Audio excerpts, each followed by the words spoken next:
Today's screenshots will be a history lesson. If you've been watching the show for all 4 seasons, then you may have pieced together a story that leads up to the show's opening. But just in case you haven't, here's the story of Robert's Rebellion. 20 years before the show starts, Westeros was a very different place. The Targaryens were still ruling the kingdom, and while everyone may not have been stoked, at least it didn't completely suck balls.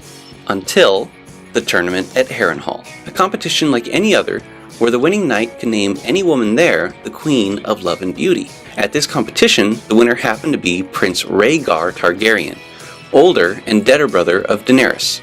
Rhaegar named his wife, Elia Martell, sister of Oberyn Martell, the Queen of Love and Beauty, and everyone lived happily ever after. No, wait, the opposite of that actually. He named Robert Baratheon's betrothed Queen of Love and Beauty. This woman was Lyanna Stark, younger and deader sister of dead Ned. Needless to say, this pissed Robert off, but whatever, he's the prince, nothing you can do, right? Well, shortly after that, Rhaegar pulls a King Koopa and steals Lyanna away to another castle. Dead Ned's dead brother Brandon gets soups pissed and makes straight for King's Landing, and demands Rhaegar come out and get killed. Not a smart move. He gets thrown in the dungeon for, threatening to kill the prince.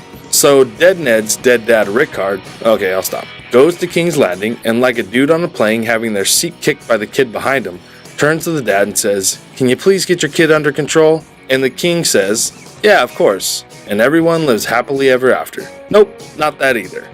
Lord Rickard Stark instead demands a trial by combat. The king names Fire his champion and roasts Rickard in his armor, and his son Brandon watches and dies trying to save him. Now, the king pretty much recognizes, even through his Howard Hughes insanity, that shit's going down if he doesn't squash it. He calls for the heads, sans body, of Robert and Ned. The dude fostering them at the time, John Arryn, aka the guy with stones for eyes in the first season, says, "Nah," and raises his banners to defend the boys.